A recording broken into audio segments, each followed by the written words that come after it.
चलो हिंदुओं, बिना लड़े झगड़े हिंदुस्तान को हिंदू राष्ट्र बनाने की एक पहल करते हैं। आज नहीं बनेगा लेकिन 10 साल लगेंगे, लेकिन 10 साल के अंदर ज़रूर बनेगा। लेकिन शुरुआत आज से ही करनी होगी।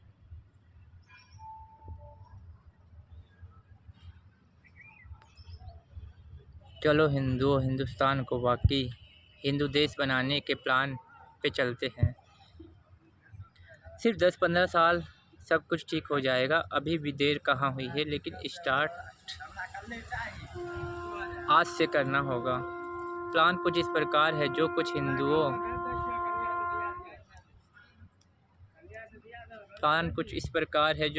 बिंदुओं में आपके सामने प्रस्तुत कर रहा हूँ।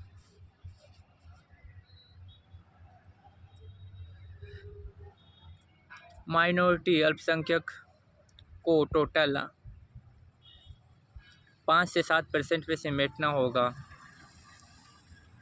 भारत के अंदर माइनॉरिटी को 5 से 7% पे समेटना होगा, जिसमें मुस्लिम, क्रिश्चियन, सिख, बौद्ध, जैन सब मिलाकर मैक्सिमम 5 से 7% पे लाना होगा। कैसे होगा? जवाब है कैसे होगा।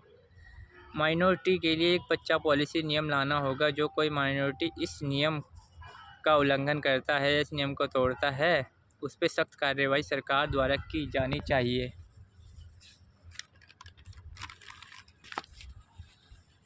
और उसकी नागरिकता तुरंत समाप्त कर देनी चाहिए।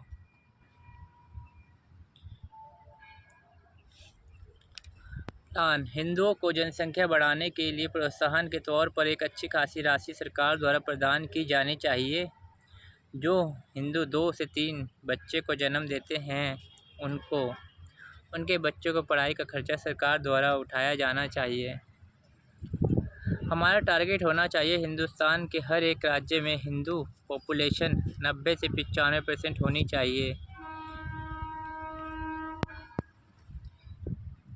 मिजोरम, लक्षद्वीप, नागालैंड, मेघालय, जम्मू कश्मीर, अरुणाचल प्रदेश, पंजाब, सिक्किम, असम, गोवा जैसे राज्य, केरला जैसे राज्य जहां हिंदू संख्या बहुत कम मात्रा में बची है,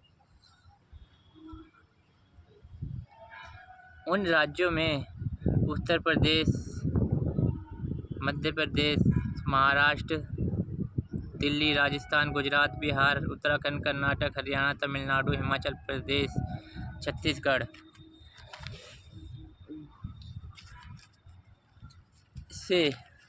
से हिंदुओं को, जो कि असमर्थ, असहाय हैं, जिनकी आर्थिक स्थिति भी काफ़ी अच्छी ना हो, उनको सरकार द्वारा मूव करके उन राज्य में बसाया जाना चाहिए।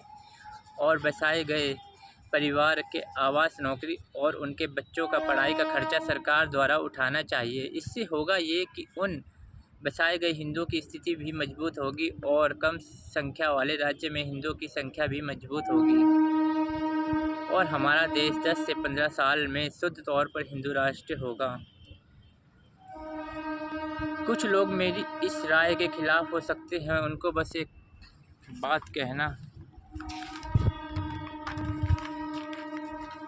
बात कहना चाहूँगा। गजवा-ए-हिंद 2047 की प्लानिंग कितनी खतरनाक है, गजवा-ए-हिंद 2047 की प्लानिंग कितनी खतरनाक है, उसमें तो गैर इस्लामिक मर्द को जीने का हक नहीं है। गैर इस्लामिक औरतों के साथ जबरन सेक्स करके बच्चे पैदा करना हो या गैर मुस्लिम प्रॉपर्टी को जबरन लूटना, सारे विकल्प दिए गए हैं कुरान में। उससे तो काफ़ी अच्छा प्लान है मेरा। इसमें कोई मारकाट, रेप, लूट नहीं है। बस अल्पसंख्यक को एक दायरे में रखने का है, ताकि भविष्य में कभी हमें देश का बंटवारा धार्मिक आधार पे न देखने को मिले और विश्व में एक हिंदू देश भी अपनी पहचान हिंदू राष्ट्र के तौर पर बना सके।